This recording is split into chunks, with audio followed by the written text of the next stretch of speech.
dowladda Russia ayaa u muuqata in ay si rasmi ah dhabarka uga jabisay wadamada reer galbeedka kadib markii ay qaadatay siyaasad cusub oo ay hubkeeda ugu casrisan gacanta ugu gelinayso wadanka Iran iyadoo heshiiskii ammaan ee labada dal u dhaxeeyay kolkii ugu horeysay la ogaaday in loo bedelay mid difaac waaxa warwareynta iyo kuwa amniga qaranka ee dalka Mareykanka ayaa sida fiinta uga qayliyay war cusub oo soo gaaray Washington kaasoo cadeynaya in dowladda Iran hub iyo agabkii ugu casrisanaa ay tahli karisay dowladda Moscow gacanta loo geliyay taasoo ka dhigan in waji cusub yeeshay loolanka u dhaxeeya reer galbeedka iyo dalka Russia marka hore taawadayaal ku soo dhawaada barnaamijkeeni warwareyn oo aad ku maqli doontaan qodobo kale oo xiiso leh sida uu ku dhawaaqay afyaanka aqalka loo yaqaan amniga qaranka ee dalka Mareykanka The National Security Council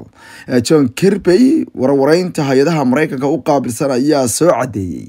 in dowladaha Moscow iyo Tehran ay gaareen heshiisyo masiiri ah kaasoo kolkii ugu horeeyay laga qariyay warbaahinta caalamka oo dhan lagana xanqarsaday wadamada cadowga u ah labadaasi dal tan waxay u muuqataa in dowladda dalkaasi Russia isticmaalaysa xeeladeedii dhinaca gudbinta tiknoolajiyada iyo agabka kale ee military haysato tii ay ugu daraanayso wadamada reer galbeedka sida uu sheegay John Kirby wararku waxay cadeynayaan in dowladda dalka Russia ay ogolaatay kolkii ugu horeysay inay noocyo kala duwan oo agabkeeda casriga ah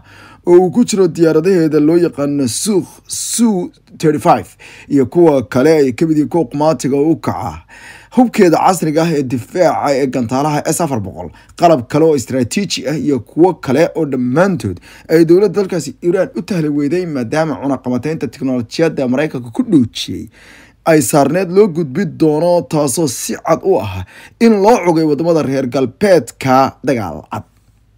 John Kirby oo warfideenada kula hadlayay aqalka cad afafkiisa hore ee qaybta ay ku shiraan hay'adaha amniga qaranka ee Mareykanka ayaa waxa uu sheegay in dowladdiisu ay ka xanaaqsan tahay waxa uu ku sifeeyay talaabada cusub ee cawaanimada ah ayuu yiri ay la timid dowladda dalkaasi Russia wuxuu ku tilmaamay dowladda Iran in ay tahay mid gobolka oo dhan halis ku ah dunidana dheeraad ku ah sida daraadeedna waxa uu sheegay in qalabkan ay ku jiraan diyaaradaha dagaalka la siiyay ay noqon doonaan kuwa amniga wadamada gobolka oo dhan burburiya tani waa diyaarado dagaal oo casri ah sidoo kalena waa kuwa horumarsan waxaana kor u qaadayaan ayuu yiri gacan sareynta ciidanka cirka dalka Iran oo hoos ahaa wuxuuna siinayaa awood dheeraad ah sidoo kalena waxay ku hubeeyeen sida aan warka ku hayno agab kala duwan oo ay ku jiraan gantaalaha difaaca qalabka kale sawaariikhda sidoo kale ayuu yiri agabka ay ugu baahan yihiin ciidamada badda horumarinta noocyada kala duwan ee ciidanka qalabkiisa gaar ahaan gantaalaha ballistic missileska oo ay soo horumarin doonto iyo waliba wuxuu ugu yeeray tiknoolajiyad markii hore ka xayirneed Iran oo akeed ayuu yiri mid aan ku go'doominay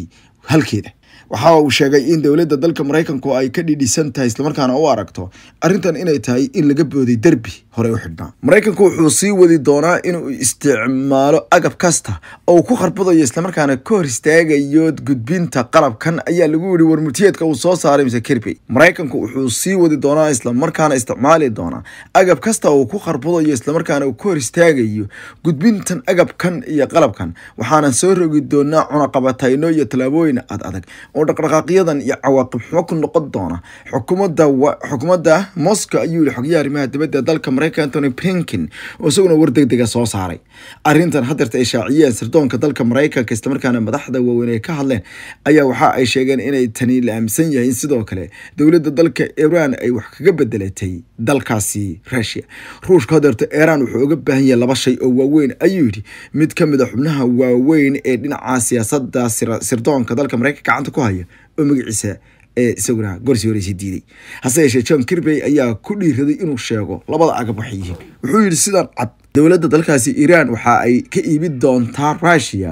gantaalaha ballistic missileska oo boqolaal gantaal gaaraya iyo sidoo kale diyaaradaha droonka oo ay ku qarqi doonto si dagaalka iyo xeelada ay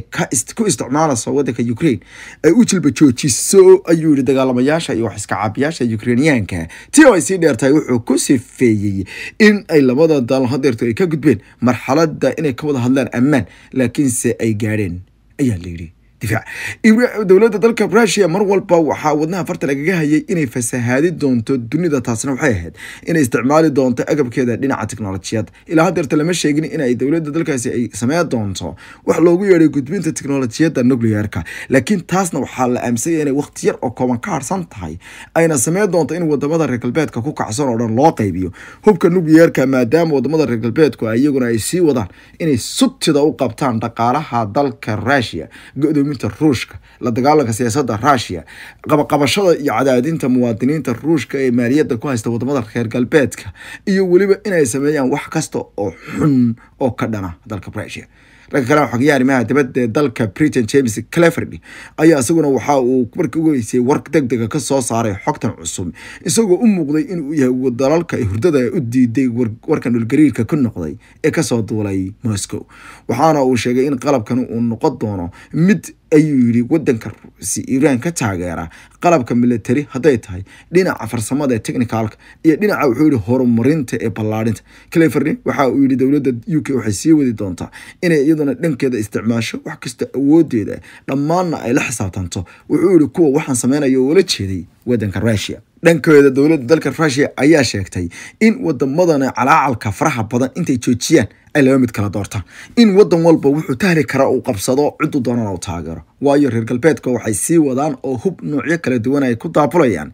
Ukraine si ay dagaalka u sii wado iyo sidoo kale si ay u kharbato ammaanka. waxayna sidoo kale ay sii wada inay wadamo badan oo bariga dhexe iyo Afrikaba ah ay hub fara badan ka iibiso ciduna lama xisaabtanto. ayuu yiri ninka qaramada midoobay u qaabilsan ee xogayaha joogtada ah ee dalka Russia u jooga magaalada Mareykanka ee ku taala New York ee Faisal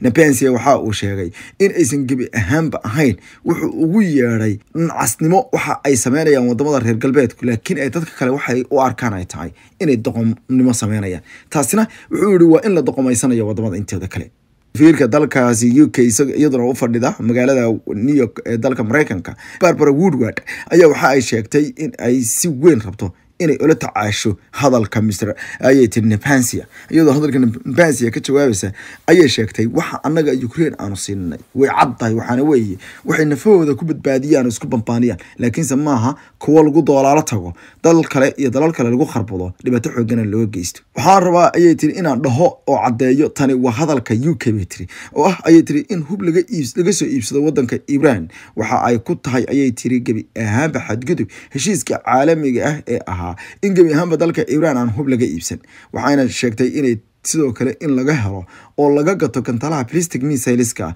iyo sidoo kale in la isku dayo in heshiisyo waaweyn lala galo ayay tiri wadamada waqooyiga Korea dhammaantood ay yihiin kuwa xadgudub oo ka dhan ah ayay tiri shuruucda caalamiga ah iyo kuwa kale ee u yaala dunida. si kastaba ha noqotee wadamada reer galbeedka ayaa waxay u eegyihiin in xaaladooda hadarto ay ku waagu ku bariyay isla markaana hadarta kaliya ay dareemeen dowladda Ruushka waxay sameeyeen doonto. kale madaxweynaha dalka Russia oo asaguna isla maanta uun hadlay ayaa ka dhawaajiyay in uu doonayo in wadamada reer galbeedka siiyo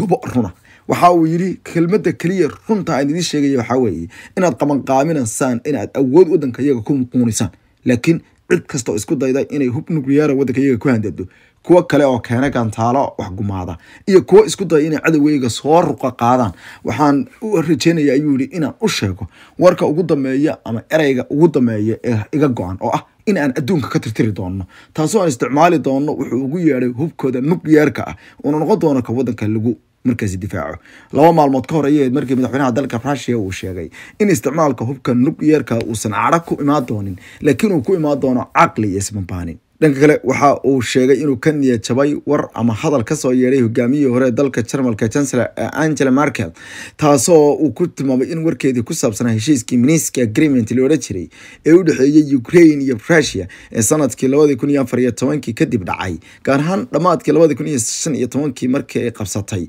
dowladda dalkaasi Russia go'aanka Crimea inay ka niyad jabeen. waxa uu sheegay Putin in wadankiisu uu yahay wadan aad u weyn oo ballaaran leh danab waaweyn. maxay ka dhigan tahay hubeynta dalka Iran? marka la soo koobo hubeynta dalka Iran waa fariin hordhac wadamada reer galbeedka wadan kurkur ku noqotay una muuqata in ay wadnaha iskaga taagtay. hase yeeshee ma istaagi doonto arrintan, waxayna u ekaa doontaa dowladda dalkaasi Russia ay ku bashiici doonto in haddii wadamada reer galbeedku ay sii wadaan inay Ukraine hubka siiyaan inay iyaduna dhanka kale u habarwacad doonto dhammaan wadamada kale ee kasoo horjeeda siyaasadda Mareykanka hadday tahay waqooyiga Kuuriya Pakistan hadday tahay wadamada ay kamid ka tahay dalkan Iran iyo kuwa kale oo trapela dhamaantood waxa la filayaa in sida waqooyiga Kuuriya ay sii doonaan hub waxaa kamid ah wadamada liiska dhow ugu jira wadanka Burma ama wadanka Myanmar hadeerta loo yaqaano dalal kale oo dhowra oo iyaguna reer galbeedka aysan isku sanbanaanay idilkooda marka la isku soo koobo waa siyaasad cusub oo madaxweynaha dalkaasi Russia uu iba furay kuna soo beegay xilli ay wax tarayso qalabka iyo tiknoolajiyada dalka Ruushku isla markaana ay salbabixinayso si weyn dhul gariir ugu ridayso magaalooyinka London iyo Washington. Amaanal